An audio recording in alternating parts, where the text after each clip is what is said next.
Bonsoir à tous, j'espère que vous allez très bien. Comme l'a dit Madame Laetitia, je suis étudiant en Master 1 en gestion de la biodiversité à l'Université de Kinshasa et je suis aussi président du club Bioforest qui œuvre au sein de la faculté des sciences agronomiques et environnement, toujours à l'Université de Kinshasa. Et donc, c'est brièvement ce que je suis. Et comme l'a dit Madame la coordinatrice des Charles Prime, aujourd'hui, nous allons partager avec vous une expérience toujours dans le domaine de la gestion des ressources naturelles, donc axée maintenant sur les forêts.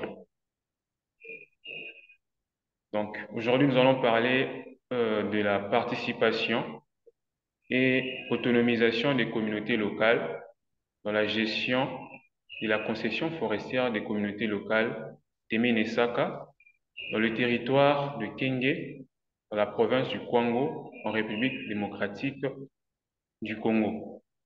Et donc, ce travail a été dirigé par le professeur Prince Baraka. Je ne sais pas s'il est déjà connecté. Le professeur, c'est lui qui a dirigé ce travail. Il est toujours de notre faculté au niveau des sciences agronomiques et environnement, dans le département de gestion des ressources naturelles.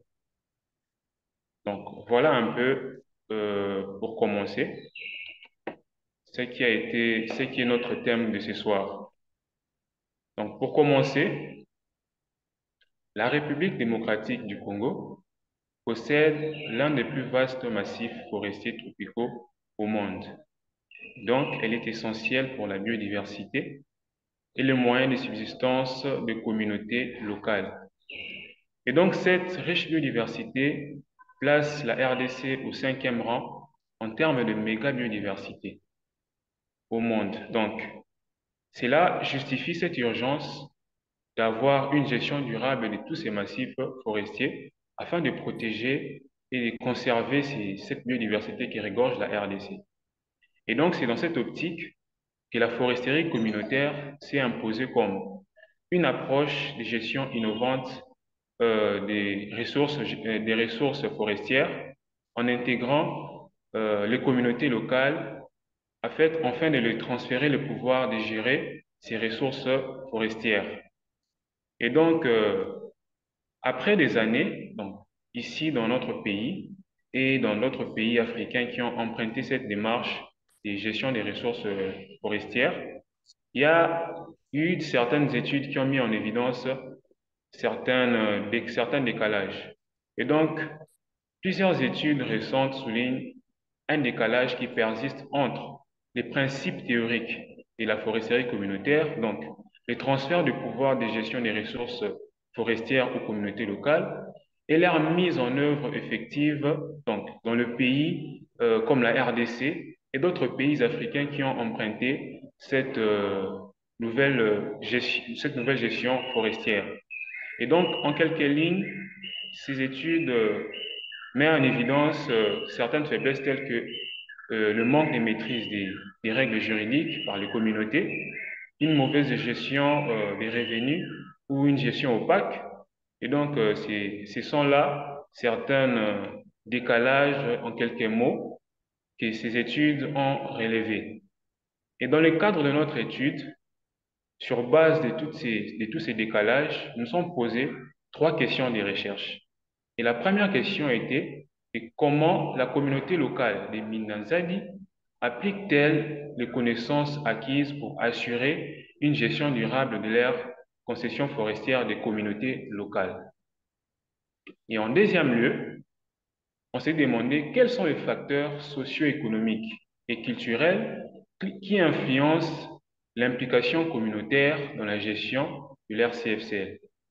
Et ensuite, la dernière question a été de savoir quel est le niveau d'autonomisation de cette communauté dans la gestion de leur CFCL. Et sur base de ces questions de recherche, trois hypothèses ont été émises. Et donc, la première était la communauté locale des Minanzadi applique partiellement ses connaissances en gestion durable de la CFCL. Et en deuxième lieu, son implication était influencée par les ressources financières, les droits fonciers clairs et des valeurs durables mais freinées par des conflits ou des normes culturelles. Et enfin, les niveaux d'autonomisation de cette communauté restent limités. Et donc, toujours dans le cadre de notre étude, l'objectif général était d'analyser la participation et l'autonomisation de cette communauté dans la gestion durable de l'ère CFCL. Et spécifiquement, il s'agissait d'évaluer l'application des connaissances locales sur les pratiques de gestion durable de l'ère CFCL. En deuxième lieu, il s'agissait d'identifier et d'analyser les facteurs socio-économiques et culturels.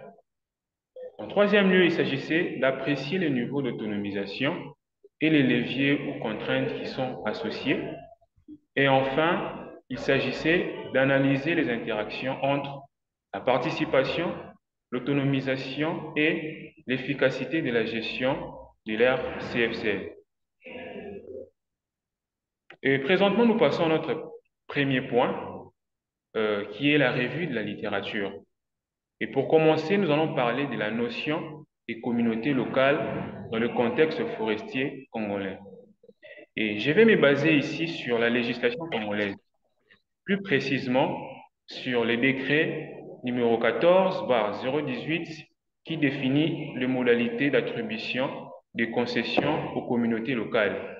En son article 2, elle dit que une communauté locale est une population traditionnellement organisée sur la base de la coutume, unie par des liens de solidarité clanique ou parentale et dotée d'une cohésion interne. Et donc, c'est ce que la législation congolaise dit par rapport à la communauté locale. Et en ce qui concerne la classification des forêts et fondements juridiques du CFCL ou du processus de la foresterie communautaire. Et donc, ici en RDC, sur base de la loi 011/2002 portant code forestier, nous avons trois catégories de forêts. La première sont des forêts classées qui sont à vocation de conservation. Donc, nous voyons plus des parcs et d'autres fois des réserves de biosphère. Et en deuxième lieu, nous avons les forêts des domaines privés ou des forêts qui sont à vocation de commercialisation. Donc, nous voyons plus les exploitations forestières où on fait l'exploitation du bois d'œuvre ou d'autres produits provenant des forêts. Et donc, ces forêts sont à des fins commerciaux. Et nous voyons en troisième lieu les forêts protégées. Donc, ces forêts ne font ni objet de conservation ou de commercialisation. Et donc, vous allez comprendre avec moi que à chaque fois qu'on veut constituer une forêt pour la conservation ou une forêt à des fins commerciaux, elles sont souvent retranchées des forêts protégées. Et en ce qui concerne le fondement juridique des CFCL ou du processus de foresterie communautaire en RDC, je vais toujours me baser sur la loi 011/2002 portant code forestier. En son article 22, elle dit que une communauté locale peut obtenir à titre de concession une portion des forêts protégées qu'elle détient régulièrement en vertu de la coutume. Et donc, c'est sur base de cet article de cette loi que le processus de foresterie communautaire en RDC a été développé. Et puisque nous parlons de la foresterie communautaire, nous pouvons dire un mot sur ces concepts. Et là, je vais me baser toujours sur la législation congolaise. Cette fois-ci, je vais me baser sur l'arrêté ministériel 025 qui définit certaines règles de gestion et d'exploitation des concessions forestières des communautés locales, qui dit que la foresterie communautaire est l'ensemble des procédures et des modalités de gestion des forêts par les communautés locales en vue de leur développement socio-économique. Et en ce qui concerne le cadre réglementaire de la foresterie communautaire en RDC, donc comme je l'ai dit précédemment, la foresterie communautaire a été développée sur base de l'article 22 de la loi 011/2002 portant code forestier. Et donc, après quelques années, en 2014, il y a le décret numéro 14/018 qui a été promulgué, qui définit les modalités d'attribution des concessions aux communautés locales. Et ensuite, après 2 années, donc en 2016, il y a eu l'arrêté ministériel 025 qui a été aussi publié, qui définissent les règles de gestion et d'exploitation des concessions forestières des communautés locales. Donc, ce sont là les cadres réglementaires phares du processus de foresterie communautaire qui est promulgué et publié au niveau de la RDC, en dehors de certains guides opérationnels pour l'élaboration du plan simple de gestion et autres.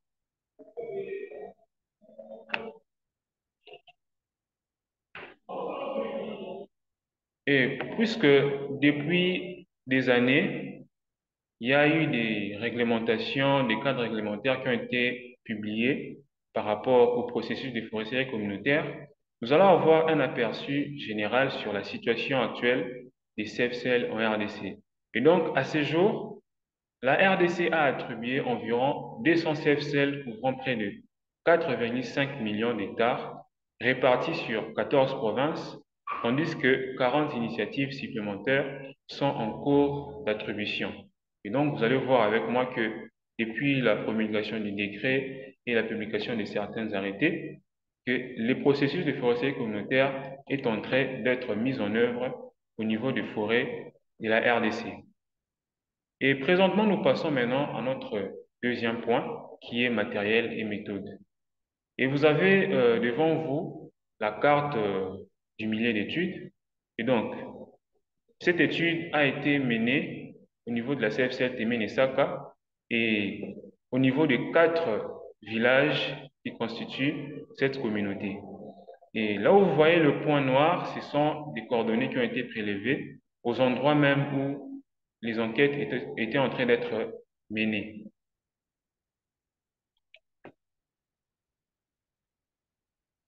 Et nous passons maintenant à notre point qui parle de méthode. Et donc, pour la réalisation de cette étude, nous avons recouru à 4 méthodes. La première était la revue documentaire.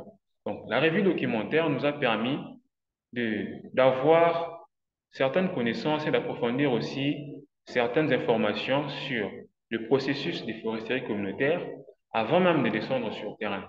Et ça a aussi permis à ce que nous puissions rédiger certains points de cette étude. Et nous avons aussi fait les civilités auprès des autorités locales.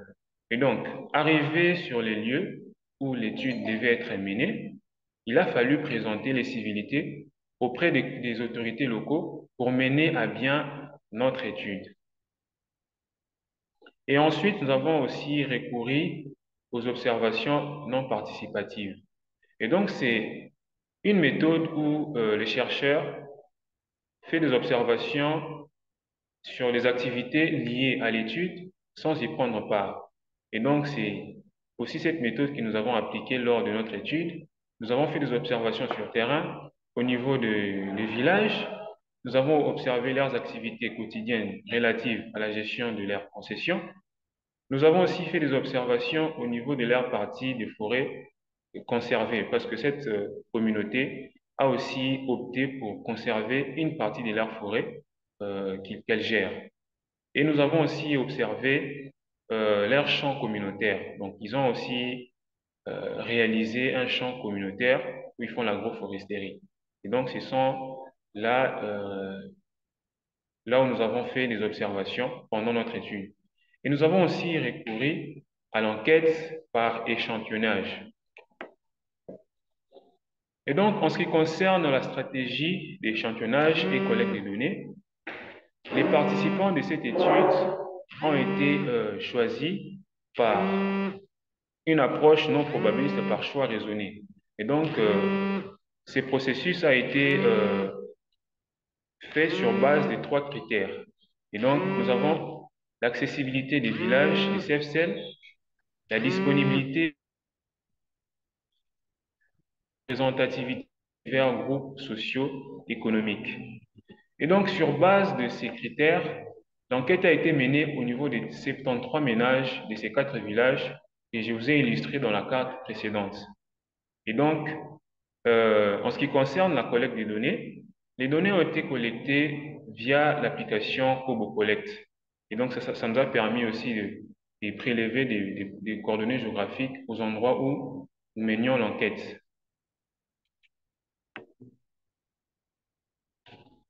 Et maintenant, nous passons à notre troisième point, qui est les résultats. Et donc, pour commencer, nous parlons maintenant du profil socio-démographique des répondants. Lors de notre étude, nous avons enquêté plus d'hommes que de femmes. Et donc, il y a eu 56,2% d'hommes contre 43,8% des femmes. Et la majorité de ces répondants étaient des agriculteurs. Et la majorité aussi avait une tranche d'âge allant de 36 à 45 ans avec un niveau d'études secondaire. Et là, ça montre déjà une petite défaillance en ce qui concerne le niveau d'études parce que c'est une communauté locale qui doit gérer une forêt sur base de certaines règles, de certaines lois. Et donc, cette défaillance au niveau de leur niveau d'études peut aussi apporter certaines conséquences ou certains freins dans la gestion de leurs concessions.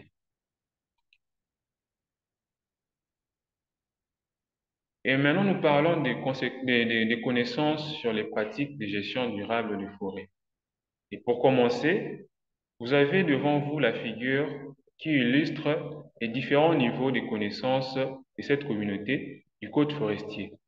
Et donc, vous allez constater avec moi qu'il y a 7% qui ont une moyenne connaissance du code forestier.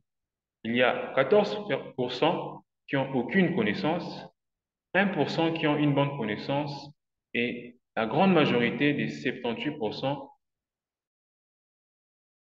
Et donc, ça aussi, ça montre une défaillance parce que toutes les forêts sont gérées sur base ou conformément au code forestier. Et donc, cette communauté n'a vraiment pas une large connaissance du code forestier. Et vous avez avec moi devant vous les tableaux qui illustrent les différentes formations relatives à la gestion de leurs concessions. Donc, nous avons détecté, ou nous avons par rapport à l'enquête, nous avons vu qu'il y avait deux formations qui ont été organisées. Donc, la formation sur les reboisements et l'agriculture durable. Et donc, lors de notre enquête, il a été constaté que 50% des enquêtés n'ont pas participé à des formations. Il y a 27% qui ont participé à la formation sur l'agriculture durable et 21% ont participé à la formation sur les reboisements. Et donc, cela montre aussi un déséquilibre en ce qui concerne toutes les connaissances basées sur la gestion de leurs concessions forestières.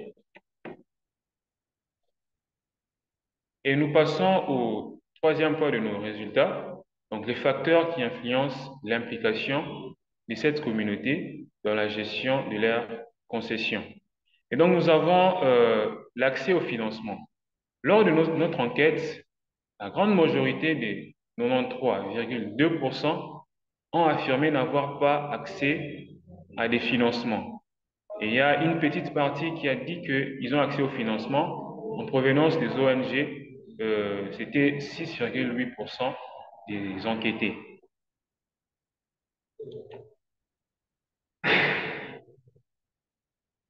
Et nous avons cette figure qui illustre les différentes fréquences de participation aux réunions de cette communauté.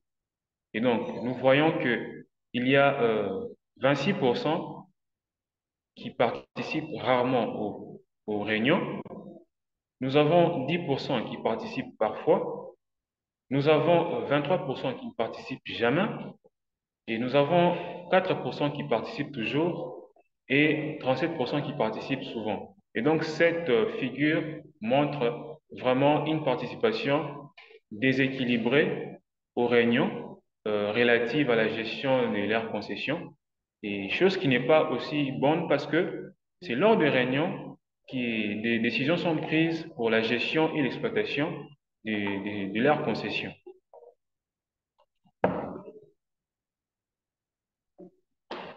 Et nous avons l'autre figure qui illustre les raisons de la non-participation aux réunions. Et donc, nous voyons ici que 41% ne participent pas parce qu'ils sont désintéressés. Donc, les autres se disent, depuis qu'ils ont commencé, ils n'ont pas vraiment constaté ou bien vu un changement ou bien certains retombées palpables.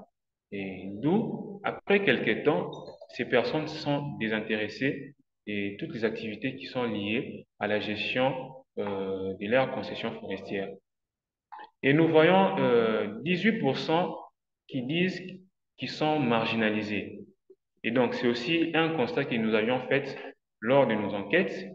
Donc, là où nous avons été logés, c'était la grande majorité des membres du comité de gestion de cette concession. Et au fur et à mesure que nous nous éloignons de ces villages, nous partons dans d'autres villages, nous avons constaté que l'implication ou bien la motivation de ces personnes qui vivent un peu plus éloignées de ces membres du comité ne sont pas vraiment impliquées. Il y a d'autres qui veulent vraiment travailler, qui veulent vraiment participer, mais il s'est fait qu'ils ne sont pas vraiment informés, ils ne sont pas vraiment considérés. Et donc, c'est vraiment ça, c'est les constats que nous avions faits lors de nos enquêtes. Et nous avons 6% qui ont soulevé l'aspect conflits sociaux.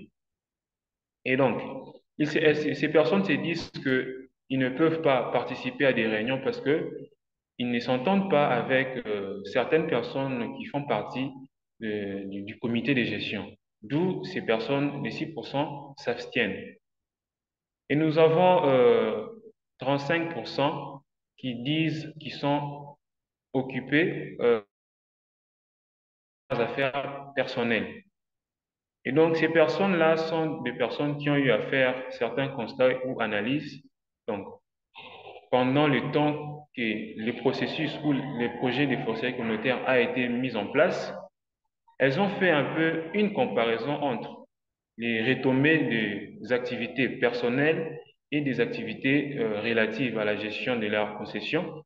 Elles se sont décidées de se pencher sur les activités privées parce que elles se disent que c'est avantageux et c'est plus bénéfique par rapport aux activités liées à la gestion de leur CFCL parce que il n'y a pas trop de retombées bénéfiques comparativement à leurs occupations personnelles.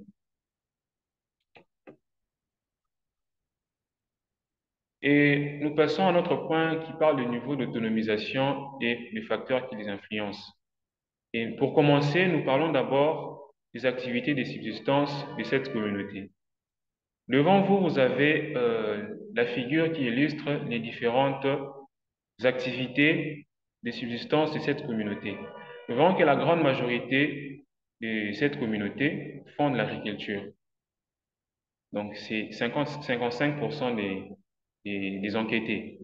Nous voyons 11% qui font de la pisciculture, 14% qui exploitent des produits forestiers non lignés, donc PFNL, et nous avons 20% qui font l'exploitation de bois énergie ou la carbonisation.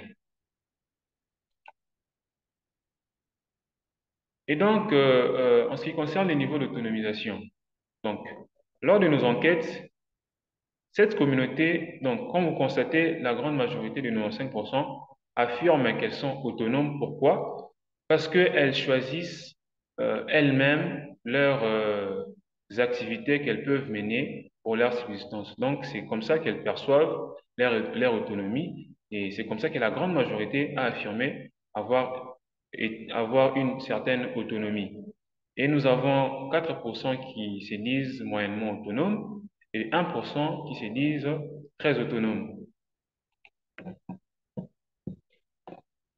Et en ce qui concerne la relation entre la participation, l'autonomisation et l'efficacité de la gestion durable des CFCL.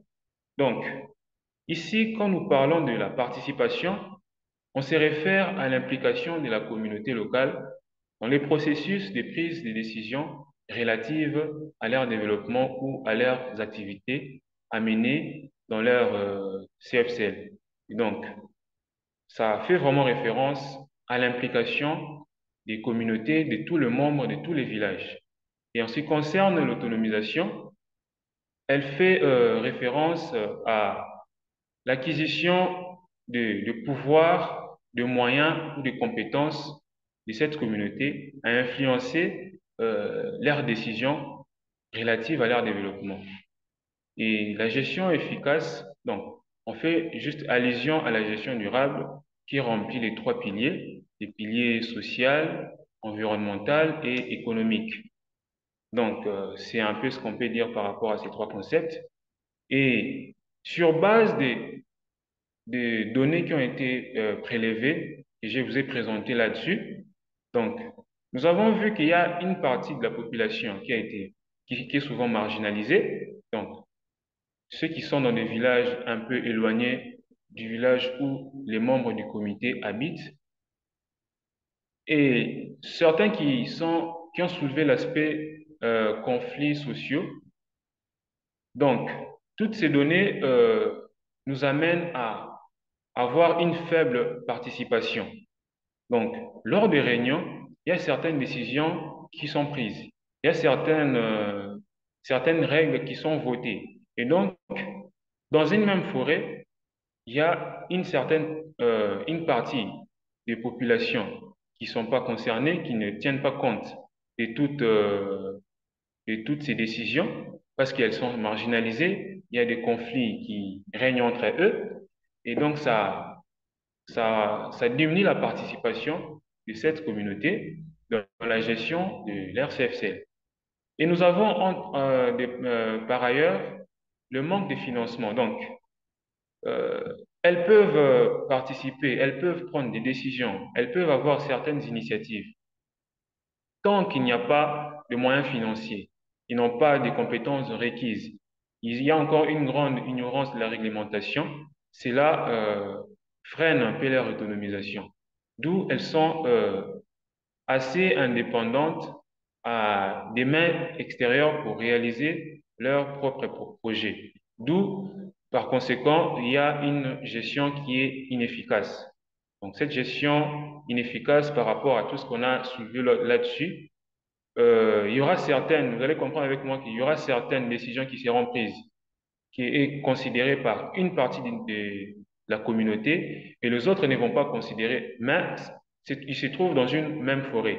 Et donc, c'est quelque chose qui n'est pas bon pour avoir une bonne gestion.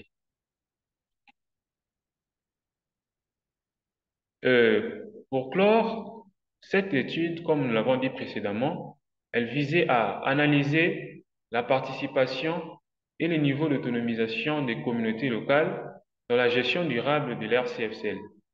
Et donc, les résultats relèvent une participation inégale, affectée par des facteurs multiples précités, en dépit du sentiment subjectif d'autonomie exprimé par une large majorité des répondants. L'étude met en évidence une faible capacité réelle de membres à influencer les décisions stratégiques concernant la gestion de leur CFCL. Et l'écart entre les ambitions assignées par le cadre réglementaire de la foresterie communautaire en RDC et les pratiques effectives sur terrain est manifeste. Et donc, la CFCL Nteme-Nesaka illustre les tensions structurelles entre la conservation forestière et le développement local dans un contexte de précarité institutionnelle et de gouvernance inégalitaire. Et donc, c'est par là que nous clôturons avec notre présentation. Merci pour la parole. Merci donc, David, pour cette présentation où je suis sûre tout le monde a beaucoup appris. Elle était vraiment très intéressante. On va donc passer à la session questions. Monsieur Mafuta, là, vous pouvez ouvrir votre micro et poser votre question. Merci beaucoup, madame. Bonsoir à tous. J'espère que vous allez bien. Très bien, Oui, merci. en fait, moi, c'est Monsieur Michael Mafuta. Là, commence d'abord par féliciter l'impétrant pour la qualité de sa présentation. Et je voudrais également mentionner que je suis également un ancien de l'UNIKIN et je suis passé par là où il est passé également. Et j'ai également travaillé sur la même thématique de la foresterie communautaire et également dans la même zone. Je pourrais également dire que je connais les réalités du terrain. Mais cela n'empêche, j'ai également soulevé quelques préoccupations auxquelles j'aimerais quand même que l'impétrant essaye quand même de nous éclairer là-dessus et nous fixer par rapport à la thématique. Ma première question, j'aimerais d'abord savoir si l'impétrant a également pensé à associer les ONG ainsi que les autorités politico-administratives au cours de ces enquêtes. Parce que selon mes entendements, j'ai entendu qu'il a uniquement enquêté les communautés locales, je pense 73 ménages. Mais pensez-vous également que le fait de n'avoir ciblé uniquement les communautés aurait également un impact sur la qualité de vos résultats, étant donné que le processus est également implémenté via des ONG ainsi que les autorités politico-administratives qui encadrent cette dynamique? Et aussi, je voudrais également savoir si, au regard des résultats que vous avez actuellement, que pensez-vous de l'avenir du processus de foresterie communautaire dans cette zone? Et aussi, je voudrais d'abord savoir, est-ce que la CEFCEL Témé se trouve actuellement à quelle phase du processus? Et puisque je crois qu'elle est déjà à la phase de gestion-exploitation.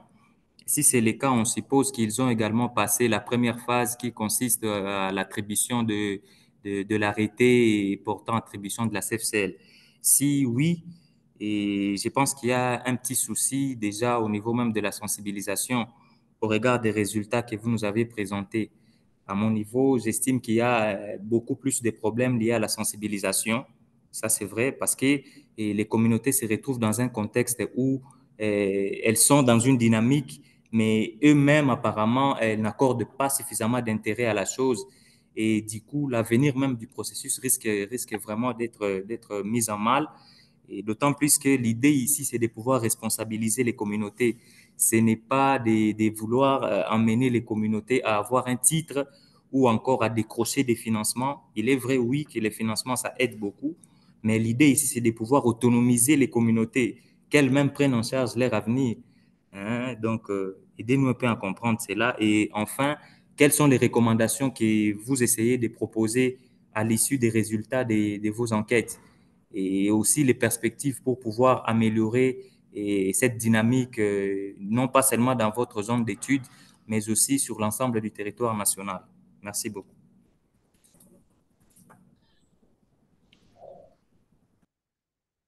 Oui, David, si vous avez pu prendre note des questions, vous pouvez donc répondre. D'accord. Par rapport à la première question, qui était de si je pensais à associer les ONG et les autorités politico-administratives lors de cette étude. Déjà, pour arriver dans cette concession, c'était, au fait, j'étais allé auprès de l'ONG qui a accompagné cette communauté dans les processus de foresterie communautaire. Et donc, c'est à partir de là que nous avons été guidés pour arriver sur terrain. Donc, c'est un peu ça. C'est déjà une partie d'une contribution qu'ils ont menée. Donc, c'est l'ONG KFDC. Donc, c'est un peu ça. Je ne sais pas si j'ai répondu à la question. Et par rapport aux autorités locales, oui, il a fallu aussi voir certaines autorités locales pour les informer par rapport à notre arrivée et autres. Et donc, c'était un peu cette façon que nous avons travaillé lors de cette étude. Par rapport à votre préoccupation, comme vous avez dit ici, le manque d'intégration de ces ONG euh, n'est- n'amène pas à biaiser les résultats. Bon, à mon avis, je ne pense pas, parce que ici, nous parlons de la participation et l'autonomisation de cette communauté. Les ONG et les autorités locaux accompagnent la communauté à obtenir les titres. Et les personnes qui doivent gérer sont les communautés.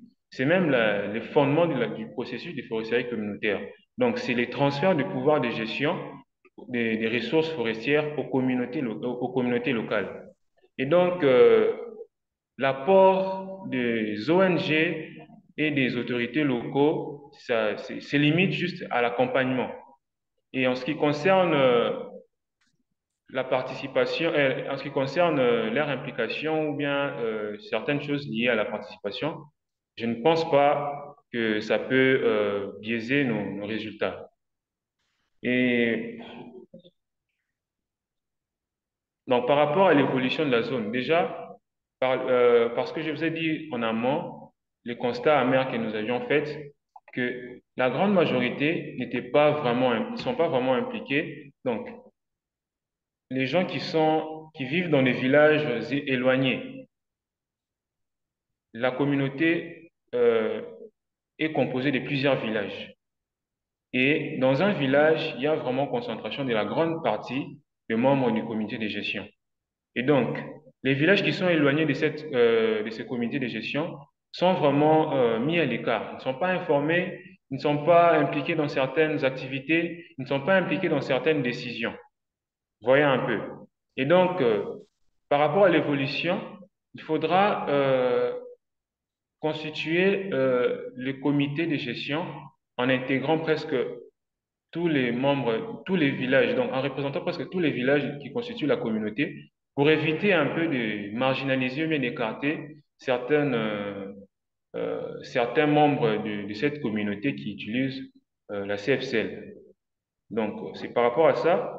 Et dans le futur, pour le rendre autonome, je pense que il faudra aménager un cadre propice qui pourra mettre cette communauté en face de certains bailleurs de fonds, de certaines institutions qui œuvrent dans le domaine forestier, qui peuvent les soutenir dans certaines activités qu'elles doivent mener afin d'être épanouies. Parce que là, pendant même les enquêtes, même les présidents du comité de gestion de la CFCL me disaient qu'ils avaient prévu faire X ou Y chose. Je prends l'exemple de la pisciculture. Donc, ils ont aménagé l'espace, ils ont fait tout ce qu'il fallait faire, mais à un moment donné, ils étaient butés par de l'argent pour obtenir des alevins. Voyez un peu, ils ont choisi, ils ont opté et tous, ils ont voté de vouloir faire la pisciculture, mais ils se rencontrent à un défi auquel ils ne peuvent pas relever. Et pourtant, le processus de foresterie communautaire veut que ça puisse amener la communauté locale à être développée sur base ou avec les ressources forestières, les ressources qu'elles détiennent dans leur forêt. Donc, je donne un exemple. Elles peuvent commencer à mener des activités comme l'agriculture, donc un champ communautaire, peut-être de 20 hectares, je dis n'importe quoi, 20 hectares. Et après un moment donné, elles peuvent faire ensemble la récolte, vendre peut-être dans un marché. Et là, on peut être renforcé dans les communautaires. Ça peut peut-être les aider à acheter X ou Y choses. Donc, comme dans ces cas, dans le cas de cette CFCL, la majorité est en train de demander qu'ils puissent avoir des machines qui pouvaient moudre des manioc. Ils ne parviennent pas à en acheter parce qu'ils n'ont pas de moyens. Mais avec les ressources contenues dans les forêts, ça peut les amener à subvenir à ces besoins qui est au niveau de la communauté. Donc, c'est un peu ce que je peux dire par rapport à vos préoccupations.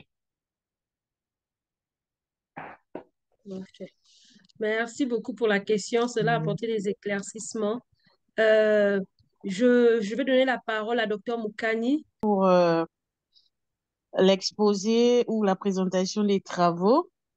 Euh, j'ai quelques questions qui sont d'ordre vraiment pour la compréhension parce que au Gabon, par exemple, les forêts communautaires sont données aux communautés qui identifient une zone et la cartographie, fait comment ça s'appelle, un inventaire de multi-ressources et après on regarde s'il n'y a pas d'autres utilisateurs, notamment les concessionnaires ou les autres opérateurs et après la forêt est donnée à la communauté, mais elle peut être retirée également à la communauté si jamais il y avait beaucoup de problèmes liés au fonctionnement. Et chez nous, enfin au Gabon ici, c'est la ressource qui est beaucoup plus prisée ou qui est beaucoup plus utilisée, c'est la ressource du bois d'œuvre. Et donc, c'est le bois d'œuvre qui est beaucoup utilisé et qui, selon les bénéficiaires, donnerait beaucoup plus de bénéfices, enfin des grands bénéfices. Et donc, ici, il y avait la question, enfin le point sur les conflits sociaux. Est-ce que c'est des conflits liés à l'accès à la ressource, donc qui automatiquement touchent les aspects fonciers? Est-ce que c'est des conflits liés à la question de légitimité territoriale? Est-ce que c'est des groupes qui se revendiquent des territoires ou qui pensent que X ou X groupe n'est pas forcément tributaire de façon légitime de ce territoire, mais que l'État leur a conféré les droits? C'est des conflits liés à quoi? Et je veux aussi comprendre, est-ce que l'État, au niveau de la RDC, a pleinement transféré les pleins pouvoirs à la communauté bénéficiaire de la forêt communautaire en termes de gestion? Donc, voici un peu mes questions. Merci beaucoup. Merci. Je ne sais pas, est-ce que vous pouvez répéter la dernière question? La dernière question, c'est est-ce que l'État, au niveau de la RDC, est-ce que l'État de la RDC a réellement transféré les pleins pouvoirs à la communauté bénéficiaire de la forêt communautaire en termes de gestion. Et j'avais aussi une question que j'avais oubliée, merci de me la rappeler, c'est quelle est l'entité, parce que vous avez parlé du comité de gestion, c'est le comité de gestion de quoi? Est-ce que il y a une entité au Gabon ici, c'est une association des natifs d'un coin qui identifie la forêt. Donc, c'est à partir d'une association qu'on attribue une forêt communautaire. Au Congo RDC, c'est à partir de quelle entité on attribue à une communauté une forêt communautaire. D'accord, merci pour les questions. En ce qui concerne les conflits, c'est comme je l'ai dit précédemment, il y a des personnes, d'abord, il y a des personnes qui ont des conflits d'abord au niveau personnel. Donc, telle personne ne s'entend pas avec l'autre personne et c'est ce qui fait en sorte qu'ils ne puissent pas participer à certaines choses parce que la personne avec qui elle ne s'entend pas, c'est une personne qui est dans le comité de gestion de la CFCL. Et d'autre part, d'autres conflits sont soulevés comment? Ou d'autres désintéressements sont soulevés comment? Il y a celui qui est le chef de la communauté. Donc, c'est lui qui dirigeait cette communauté avant même le processus de foresterie communautaire. Et donc, c'est cette personne avec sa famille.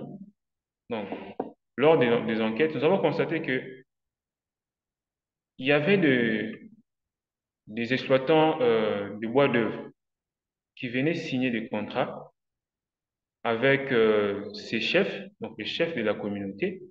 Et le chef n'avait pas vraiment, n'a pas vraiment de transparence envers les membres du comité de gestion. Vous voyez?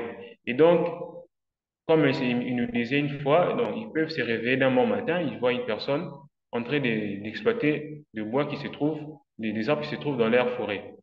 Et ils peuvent vouloir l'interpeller et ils disent que non, j'avais déjà causé avec les chefs. Et vu que le pouvoir coutumier a aussi une grande partie d'influence dans la gestion des forêts, donc ces personnes-là se sentent un peu lésées, se sentent un peu marginalisées et ça apporte à des conflits parce que pendant qu'ils exploitent, il y a des pourcentages qui partent directement dans les poches du chef. Pourtant, ce sont des activités qui devaient être communautaires Et on devait y avoir la transparence dans ce type de situation.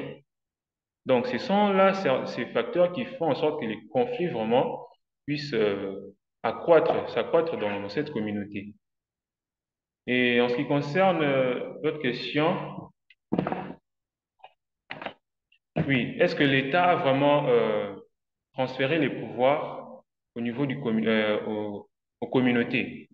Oui, légalement, les pouvoirs étaient transférés aux communautés parce que si vous lisez la législation congolaise, comme je l'ai cité, les décrets les décrets qui définissent les modalités de gestion d'attribution des concessions et tout ce qui va avec la gestion et l'exploitation de ces concessions, oui, les pouvoirs étaient légués. Mais si je me base sur mon analyse qui est de l'autonomisation, donc c'est réel pouvoir d'influencer leurs décisions, ils n'en ont pas.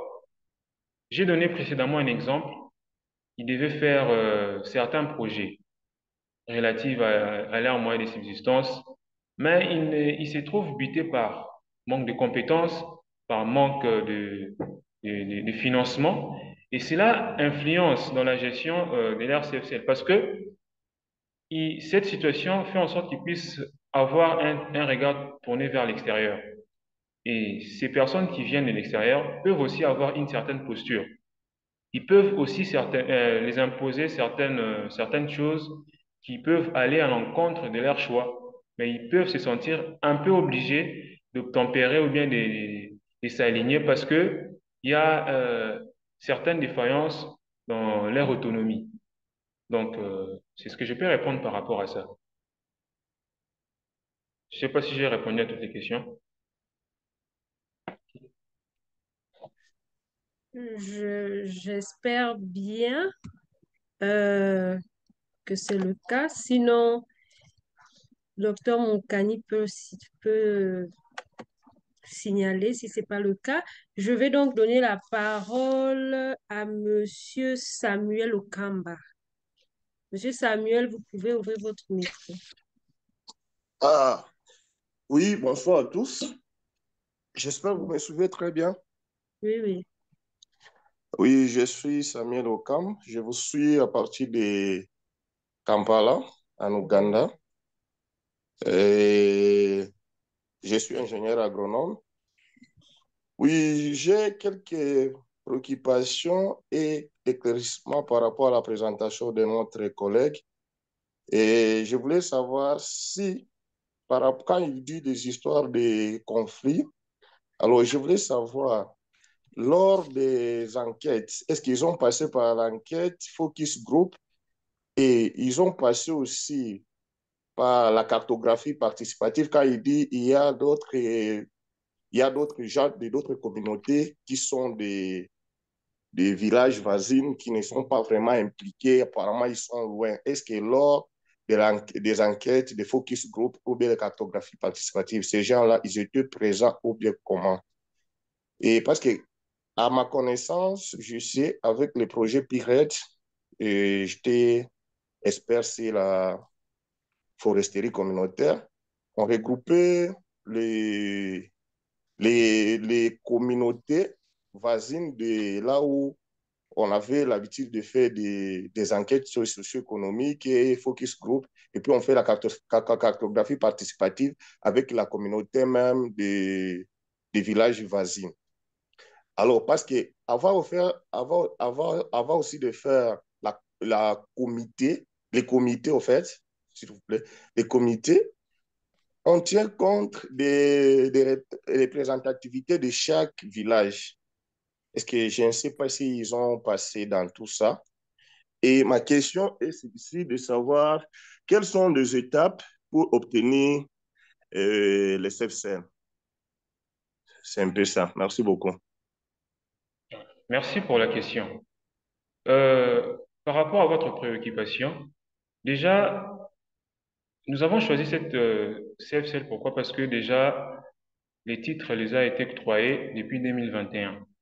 Et aujourd'hui, nous sommes en 2025. Donc, nous avons quand même quelques années qui nous montrent la façon dont les choses ont été assignées lors de l'attribution, parce que c'est vrai, quand on fait, pendant le processus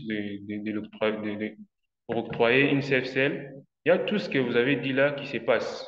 Mais le problème que nous voulons voir, c'est dans la mise en œuvre. Donc, comment est-ce que cette communauté gère et est autonome depuis qu'elle détient sa concession officiellement? Et donc, ces, ces résultats montrent un peu cette défaillance qu'il y a dans la mise en œuvre de ce qui a été dit ou ce qui a été assigné lors du lancement du projet de foresterie communautaire. Donc, c'est ce que je peux répondre par rapport à ça. Ils ont été impliqués. Euh, Tout le monde a été impliqué parce que tous les villages qui ont été enquêtés font partie de la communauté qui utilise cette forêt. Donc, ça veut dire qu'ils tous ont les droits et tous ces critères ont été pris en compte lors du lancement du projet de foresterie communautaire dans cette concession. Donc, c'est après quelques années fait cette étude, donc comme nous avons fait cette étude, ça a montré ces décalages qu'il y a entre la mise en œuvre et ce qui avait été assigné lors du lancement du projet. Donc c'est un peu ça c'est ça que je peux répondre par rapport à votre préoccupation. Et en ce qui concerne les étapes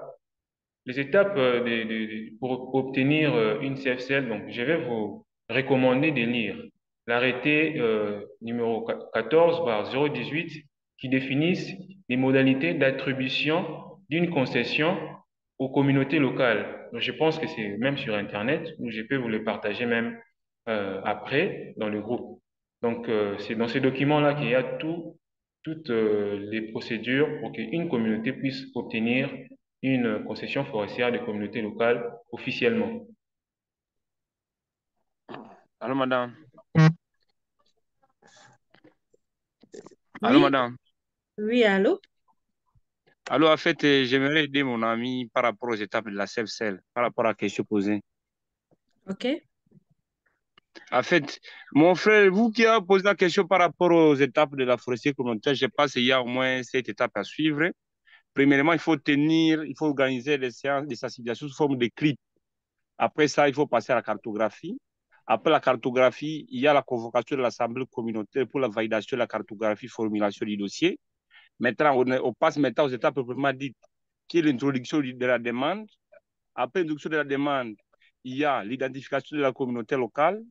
Après l'identification de la communauté locale, on passe le chef de secteur donne mandat aux responsables de l'environnement de procéder à l'enquête publique avec 3 objectifs. Pour vérifier est-ce que réellement la communauté a une forêt. On vérifie est-ce que la communauté est-ce que la forêt sollicitée n'a pas de conflit avec les communautés voisines, mais aussi est-ce que les communautés, il n'y a pas de conflit de pouvoir. S'il n'y a pas de conflit de pouvoir, il y a un PV établi et ensuite le chef de secteur transmet maintenant le dossier au niveau du gouvernorat. Après, au niveau du gouvernorat, il y a un organe de loi à collaboration avec la coordination provinciale de l'environnement. Il faut l'analyse approfondie du dossier. Une fois le dossier bien fondé, il demande en fait, la commission demande au gouverneur de province de leur autoriser de procéder à l'affichage. C'est pour recueillir les contestations. Est-ce que la forêt société n'a pas de problème au niveau de la communauté? Une fois il n'y a pas de contestation, pendant 30 jours, le gouverneur de province attribue la concession aux communautés locales. C'est ce que j'ai comme connaissance. Mais aussi... Madame Laetitia, je m'excuse et j'ai suivi des réactions des confrères. Je voulais savoir, M. David, hein, et leur CFCL, je n'étais pas au début. Je voulais savoir si vous travaillez dans quelle province précisément, c'est dans quel territoire ou bien entité. Bon, le milieu l'étude s'est passé en RDC, dans la province du Congo, dans le territoire de Kenge et dans la communauté locale de Temenesak. Et c'est donc là où s'est passée cette étude. Et aussi, je crois, le monsieur qui voulait répondre à Dr Moukani, je crois qu'il est de retour. Je ne sais pas si vous êtes là, si vous pouvez ouvrir votre micro, si vous êtes de retour et prendre la parole. Là, je disais, je voulais juste en fait apporter quelque chose par rapport aux questions de madame. En fait, madame, chez nous en RDC, les CFCL, ou chez vous on appelle ça forêt communautaire, sont attribués à titre gratuit et perpétuel aux communautés locales. Donc, avec comme objectif de la sécurisation foncière, comme premier avantage. Deuxième avantage, c'est la gouvernance à base communautaire. Troisième avantage, c'est le développement local à travers les plans de gestion, mais aussi ça renforce la cohésion sociale entre les communautés. Ça, c'est à titre des objectifs. Maintenant, par rapport à la gestion, partant de la loi 025 portant le mode spécifique et au mode d'exploitation des CFC en RDC, la gestion est confiée à la communauté locale. Mais par leur autorisation à travers l'Assemblée communautaire, cette gestion peut être léguée à une coopérative, soit à une association, par leur autorisation. Merci beaucoup. Merci beaucoup, monsieur. Merci pour tous ces éclaircissements. Monsieur Jaffet, vous pouvez ouvrir votre micro et prendre la parole. Merci beaucoup, docteur Laetitia, de nous avoir accordé la parole. Tout premièrement, je tiens à féliciter David pour sa présentation. C'est un sujet très, très, très capital. Bon, c'est un peu compliqué de prendre la parole après beaucoup de gens qui m'ont prédécessé déjà. Ils ont presque ramassé mes questions. Mais c'est pas grave, je vais essayer de poser certaines questions que j'ai. David, ma première question serait de comprendre sur les 4 villages que vous avez travaillé. Vous avez enquêté dans 4 villages. Est-ce que dans ces 4 villages, la communauté locale partage des mêmes visions en termes de gestion de l'aire forêt communautaire? Pourquoi je pose cette question? Parce que je n'ai pas remarqué dans vos résultats d'une manière brève, donc en fait, le fait de relier les résultats qui peuvent nous expliquer la vision globale de ces 4 villages pour la gestion de l'aire forêt communautaire. Ça, c'est ma première question.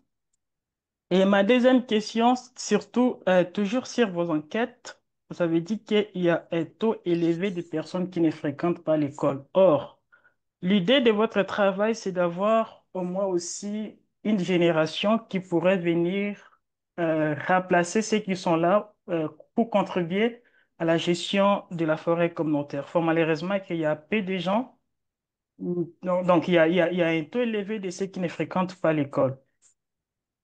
Alors, ma troisième question, c'est à rapport des quelques projets qui sont réalisés dans de différents villages, autrement dit les reboisements, l'agriculture durable. Il y a plus ou moins 50,6% déjà qui disent des fois, bon, aucun bon. Là, j'aimerais savoir, vous avez cité qu'une seule ONG qui, qui arrivent dans des villages, au moins peut-être il y a certaines activités telles que tu as citées. Et j'aimerais savoir qui sont les meilleurs exploitants de la forêt, de la forêt communautaire. Parce qu'à mon humble avis, quand on est au village, il n'y a pas du tout des autochtones du village qui peuvent exploiter la forêt. Mais il y a certaines personnes aussi qui peuvent arriver, que nous appelons les autochtones, soit les autochtones qui arrivent aussi, ils exploitent bizarrement la forêt parce que c'est pas dans leur activité, ils peuvent exploiter comme ils veulent, après, bon, ils vont partir.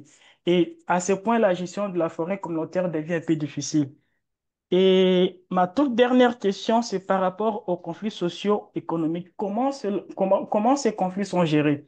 Parce que, bon, si vous citez une seule ONG qui arrive peut-être avec des projets en caractère de reboisement, agriculture durable et autres, une ONG bien structurée ne peut jamais amener un projet, même si c'est bénéfique à la communauté, dans des milieux où il y a vraiment des conflits socio-économiques sur la gestion des terres. Et comment se gèrent des conflits dans les 4 villages que vous avez mené vos enquêtes? Je crois que je peux m'arrêter là. D'accord, merci pour les questions. Déjà par rapport à votre première préoccupation, qui était de demander si toutes les communautés, tous les membres de la communauté partagent la même vision en ce qui concerne la gestion de l'air forêt. Vous êtes basé sur les résultats euh, que je vous ai présentés, parce qu'il y a des écarts, il y a un déséquilibre. Bon, déjà, lors de la sensibilisation pour emprunter cette démarche de foresterie communautaire, donc tous les membres sont impliqués. Donc, quand on vient pour la sensibilisation, c'est tout le monde et ils sont impliqués dans tout ce qui sera fait. Et si vous voyez une communauté déjà, ils ont obtenu un titre, ça veut dire qu'ils étaient au départ et tous d'accord de gérer cette forêt selon les dispositifs relatifs au processus de foresterie communautaire en RDC. Donc, ça, c'est les débuts. C'est un peu comme j'ai répondu à la personne qui a posé l'autre question par rapport au constat qui a été fait. Donc, au départ, ils ont, eux tous, cette motivation, ils ont eux tous, ils partagent tous ces mêmes avis de vouloir faire X ou Y chose ou X ou Y projet dans le cadre de la gestion sur base des réglementations relatives à la foresterie communautaire. Mais tous ces constats viennent après des années. Donc c'est pourquoi je vous ai même dit tantôt que le choix a été porté sur cette concession parce que ils ont quand même eu des années d'expérimentation. Ils ont quand même expérimenté la mise en œuvre du projet de foresterie communautaire. Et donc, au fur et à mesure que le temps passe, il y a de ceux qui changent d'avis, il y a de ceux qui changent leur façon de voir les choses. Cela a mené à ce constat que nous avions fait avec vous ce soir lors de la présentation que je vous ai montrée. Donc, c'est ce que je peux dire par rapport à la vision de cette communauté, par rapport à la gestion de l'air forêt. Et en deuxième lieu, vous avez demandé euh, par rapport au niveau d'études. Voilà. Par rapport au niveau d'études, c'est quelque chose, comme je dis, c'est un constat amer. Pourquoi? Parce que on dit qu'une communauté peut obtenir à titre de concession le forêt qu'elle détient en vertu de la coutume. On n'a pas dit un intermédiaire, mais la communauté. Mais si on fait les constats, dans ces 200 CFC que vous avez vus, que j'ai énumérés, je peux dire le 90% sont des initiatives qui viennent de l'extérieur, donc des ONG et d'autres entités qui travaillent dans le domaine forestier. Donc, c'est eux qui sont venus sensibiliser ces communautés pour emprunter cette démarche de foresterie communautaire. Vous voyez un peu. Pourquoi je soulève cet aspect? Parce que si au niveau de la communauté, je donne mon propre exemple, je suis ici à l'université, je fais la gestion de la biodiversité, j'ai eu le cours de foresterie communautaire avec le professeur Prince Baraka, et donc, si je fais partie d'une communauté, pensiez-vous vraiment que cette initiative va provenir de l'extérieur? Je ne pense pas. Ça va provenir de nous-mêmes. Donc, cet aspect des choses sur le niveau d'éducation a aussi une influence. Ça a aussi une influence dans la gestion de la CFCL. S'ils ont par exemple des personnes qui font même le droit, je ne pense pas qu'ils vont vraiment avoir une large ignorance par rapport au code forestier, parce qu'on gère les forêts sur base du code forestier. Et donc, c'est un peu ce que je peux dire par rapport à ce que vous avez soulevé sur les niveaux d'études. Oui, et par rapport à votre préoccupation que vous avez demandé qui exploite plus. Bon, déjà, avant les initiatives de foresterie communautaire, les communautés utilisaient la forêt ou les ressources, mais pas vraiment à grande échelle. Et donc, le processus de foresterie communautaire vient donner encore un large accès à cette communauté à utiliser davantage leurs ressources pour les amener à un développement. Et si elles sont limitées, la législation les autorise à prendre une institution habilitée de s'associer à elle pour faire une exploitation qui va les amener à un développement.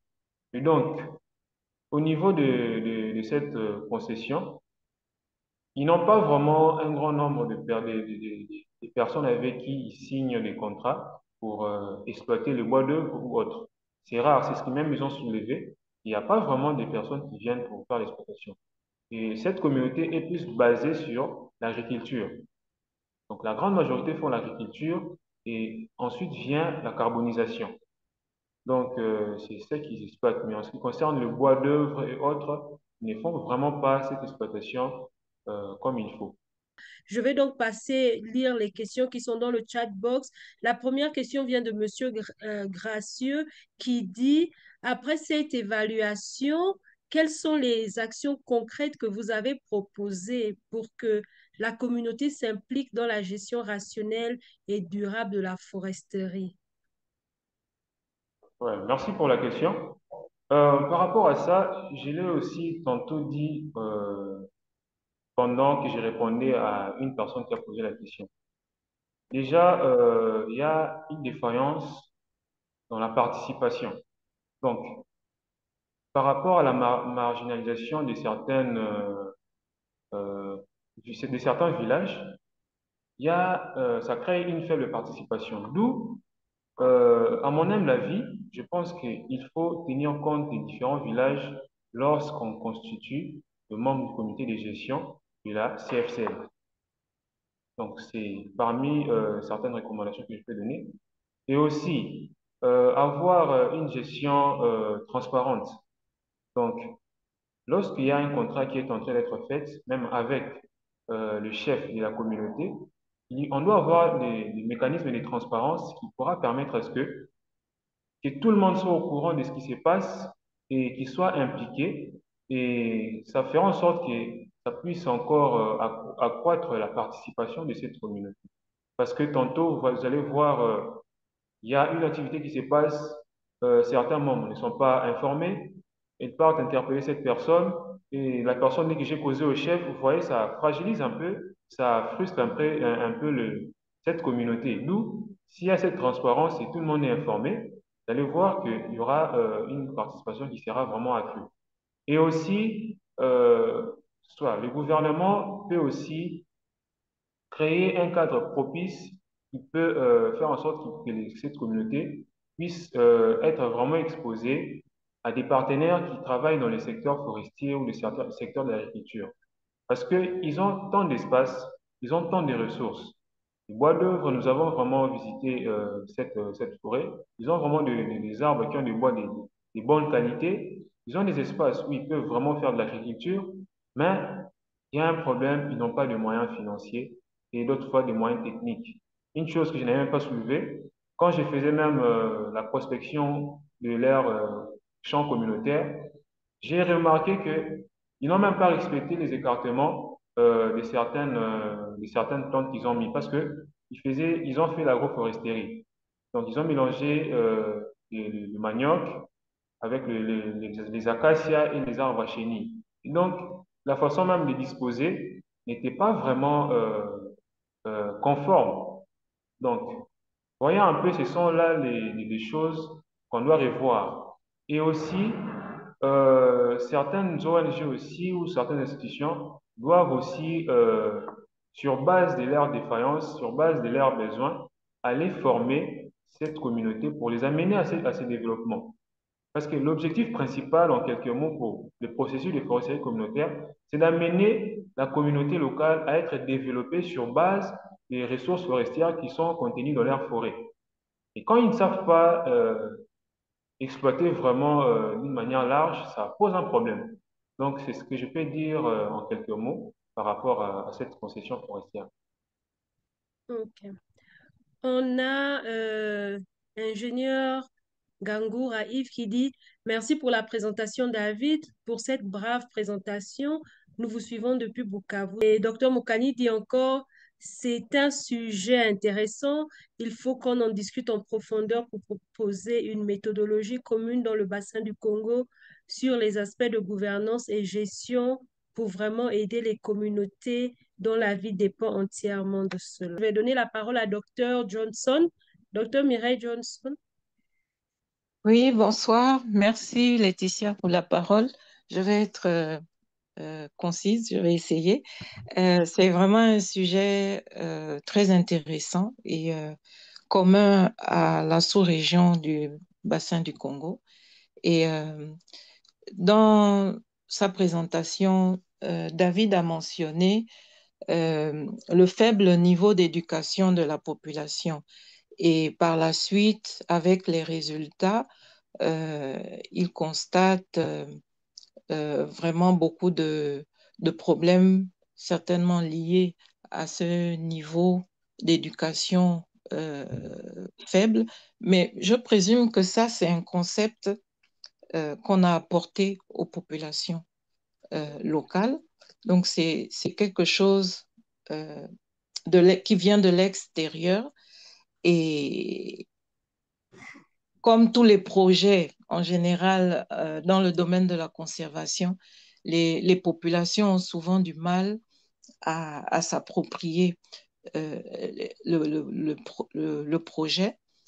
Il a parlé de sensibilisation. Alors, je voudrais savoir quelle est la fréquence de sensibilisation faite avec ces populations-là. Est-ce qu'on les sensibilise seulement au début, lorsqu'on vient leur parler de la mise en œuvre ou bien oui, la constitution du comité de gestion? Est-ce que c'est seulement à ce moment-là qu'on fait une sensibilisation aux populations et plus tard, il n'y a plus rien? Ou bien ce comité-là est régulièrement sensibilisé, ou du moins toute la population est régulièrement sensibilisée pour être au fait des lois, de tout le processus en fait. Parce que c'est très important pour la réussite de cette gestion durable des forêts communautaires. Merci. Bon, merci pour la question. Je l'ai dit tantôt quand l'autre participant a posé la question par rapport aux recommandations. Et c'est ce que j'ai aussi évoqué. Donc, le gouvernement ou l'État doit créer un cadre propice qui expose cette communauté face à des institutions ou des ONG qui travaillent dans le domaine de la foresterie, de la gestion des forêts, pour aussi les former sur base des manques de compétences qui sont constatés dans, dans la communauté, dans une communauté précise. Vous voyez. Et lors même des enquêtes, cela aussi a été soulevé parmi certains membres, certains enquêtés qui disaient que même les fréquences des formations ne sont pas vraiment conséquentes par rapport à ces processus. Tout au début, il y a cette sensibilisation qui est un peu intense, mais après avoir obtenu les titres et abandonné à son propre sort. Donc, c'est ce qui est constaté dans cette communauté. Voyez un peu. Et c'est parmi les déficits. Donc, toutes ces lois ne sont pas vraiment bien vulgarisées. Et je pense même jusqu'à présent, il y a plusieurs communautés qui vivent, mais qui ne sont même pas informées de cette nouvelle façon de gérer les forêts. Vous voyez un peu. Donc là, et ça pose vraiment un problème. La fréquence n'est pas vraiment conséquente.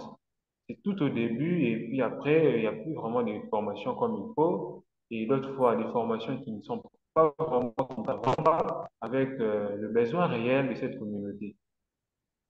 Merci. Ok, merci bien. Monsieur David Kangani, je vois que vous avez dit que vous pouvez apporter une réponse à la question sur l'entité. Je vais vous donner la parole maintenant. Je veux savoir si lien ouvert qui a la main levée peut maintenant ouvrir son micro. Vous m'entendez maintenant? Oui, oui, on vous entend. Ah, merci beaucoup. Bonsoir à tout le monde. Je suis Prince Baraka. Je suis enseignant à la faculté des sciences agronomiques et environnement de l'Université de Kinshasa. Et j'ai eu l'occasion, en fait, d'avoir David d'abord comme étudiant. Bon, jusque-là, effectivement, comme étudiant, mais je l'ai accompagné, en effet, dans la réalisation de ce travail. Et donc, je suivi du début à la fin. Je suivi Gelou, comme on dit, Gelou, j'adore en fait la pertinence et surtout le courage avec lequel il a abordé le sujet. Et bon, vous pouvez le deviner, je ne pense pas que j'ai des questions à lui poser. Je n'ai pas de questions à lui poser, mais je suis content parce que, en fait, dans le contexte de leur programme de formation et de l'université actuellement, il n'a pas eu l'occasion, par exemple, de défendre son mémoire, comme c'est inscrit dans nos habitudes. Mais là, effectivement, je pense que je me dis, je ne sais pas exactement combien il a fait comme note à son mémoire, mais je me dis, mais si ce gars avait effectivement eu l'occasion de présenter et défendre son mémoire, peut-être que euh, la note qu'il a eue aurait été bonifiée. Donc, bravo, félicitations David. Bravo aussi et merci aux organisateurs de cette activité. Je pense que elle vaut son pesant d'or. Elles vont son pesant d'or. Alors, rapidement, j'ai noté à mesure que les différents participants parlaient certaines préoccupations. Heureusement que David a abordé et auquel il a apporté effectivement des éléments de réponse. Je le remercie pour ça. Je sais que docteur Makani, si je prononce mal le nom, je m'excuse. Parfois, c'était difficile à écouter, mais j'ai noté quand même. Effectivement, a demandé, en faisant référence au Gabon, où c'est une association qui demande la CFCL ou alors le titre de CFCL. En fait, globalement, d'après tous les textes que David a mentionnés, il y a donc le code forestier, le décret 014 et puis l'arrêté 025, un peu ce qui organise le processus de forestier communautaire en RDC. Euh, En fait, les CFCL sont attribués pour le départ sur base de ce qu'on appelle une possession coutumière. Donc, ne peut demander une CFCL ou un titre de CFCL qu'une communauté qui il y a déjà une étendue de forêt. En fait, David l'a expliqué, ça fait partie de, de la catégorie que le code forestier qualifie des forêts protégées. Et donc, il faut avoir une possession coutumière, mais aussi en termes d'organisation, parce qu'après, cette possession ne suffit pas physiquement. Il y a ce qu'on appelle, donc le législateur congolais a institué la notion de représentant coutumièrement attitré. Et donc, effectivement, ce n'est pas une association, mais lors d'une assemblée communautaire, les communautés avec effectivement l'organisation qui les accompagne essaient d'identifier les gens qui peuvent aller faire objet d'interface. Donc, il y a cet élément-là. Et à côté, effectivement, David a parlé du comité local de gestion. J'ai compris que c'est ce qui a amené la question du docteur Makani. En fait, le comité local de gestion fait partie de ce qu'on appelle les structures de gouvernance d'une concession forestière des communautés locales, qui est l'équivalent de forêt communautaire et tout. Et donc, il y a le comité local de gestion, il y a effectivement l'assemblée communautaire, le comité de suivi et évaluation et consorts. Tout cela mis en place effectivement pour essayer de faciliter euh, la gouvernance locale de forêts communautaires. Et donc, il y a l'ingénieur Michael qui, effectivement, dans sa question, là, je ne vais pas répondre parce que David a répondu, mais au moins, ça interpelle parce que si jamais David décidait de poursuivre avec le même sujet pour, par exemple, son mémoire de master qu'il doit être en train de présenter, c'est effectivement, je pense que, j'imagine que Michael doit être resté sur sa soif, mais il y a deux éléments à apporter là-bas. Il y a le temps court que David avait, je pense, pour réaliser son mémoire. C'était, passez-moi l'expression, en tout cas vite fait et tout. Mais au moins, il a dit effectivement qu'il est passé par une organisation, celle qui a accompagné cette communauté, mais c'était juste effectivement pour des orientations et tout. Mais je pense, comme Michael l'a insinué, que si après, au-delà du seul contact ou du qu'on veut aller là-bas, si David avait discuté, c'est-à-dire les mêmes questions ou alors adopté euh, un outil de collecte de données adapté pour les ONG. S'il avait discuté avec les ONG, ça aurait donné des éléments de réponse, même pour d'autres questions qui sont venues un peu plus tard, parce que les communautés ont une certaine perception, les ONG vont avoir une certaine perception, et ça va, ça allait répondre un peu à, entre guillemets, à cette question de fréquence, de sensibilisation et consorts. Parce qu'en fait, comme vous savez, bon, les communautés planifient les réunions de sensibilisation. C'est lundi déjà à Kinshasa, un peu peut-être dans un centre-ville proche de la communauté. Mais il faut planifier des missions qui coûtent. Donc, autant de sensibilisation, c'est autant de fois que les équipes se sont rendues dans les communautés et consorts.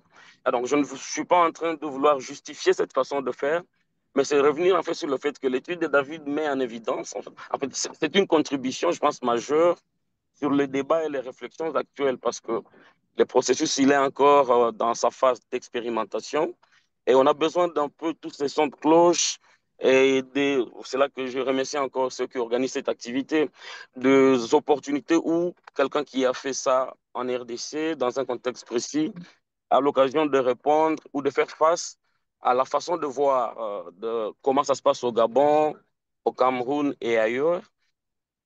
Donc, voilà. Si vous permettez, c'est parce que le temps permet encore, mais est-ce que l'État a transféré tout le pouvoir? Les processus, les jeunes, est-ce que ce sont les communautés qui demandent les CFCL? Bon, David a dit effectivement, il a donné même son exemple qu'il est jeune, et donc réellement, c'est la communauté. Je pense que globalement, non. Comme vous savez, c'est pareil d'ailleurs en Afrique centrale et partout. Ça arrive, parfois on répond en fait aux agendas des bailleurs. Et ces réflexions, j'aime parfois les partager avec nos étudiants, avec des chercheurs que nous sommes. On répond aux agendas des bailleurs. Et donc, il y a une organisation qui reçoit des moyens et qui a comme indicateur faire X CFCL. Malheureusement, on se lance rapidement sur le terrain pour créer autant de CFCL. Et généralement, on rentre dans une démarche où on va dire que la communauté a donné son consentement libre, éclairé et préalable. Mais ça reste théorique parce qu'un consentement libre, éclairé et préalable, on ne le décroche pas en 2, 3 jours. C'est un processus qui prend du temps.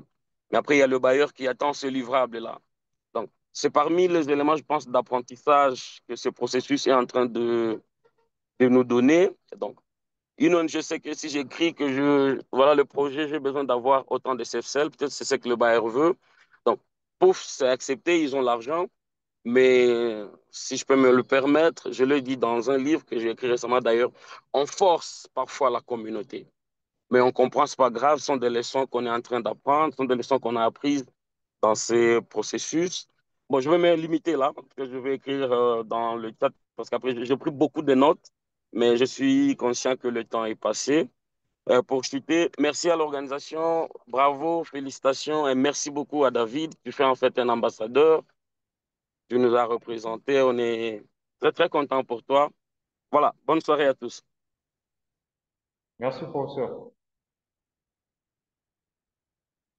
Ah, madame, en fait, j'aimerais ajouter quelque chose par rapport aux propos du professeur.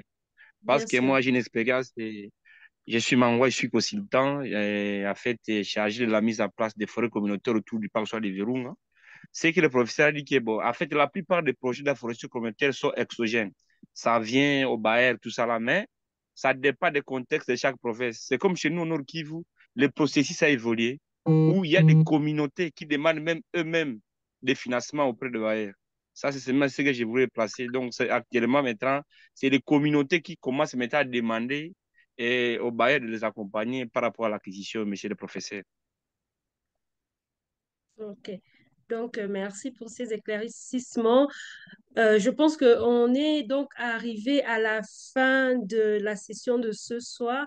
Je veux dire un grand merci vraiment du fond du cœur. Moi, mes collègues, vraiment toute l'organisation, à Monsieur David Kishi pour cette présentation qui a vraiment été pertinente et très, très informative et intéressante.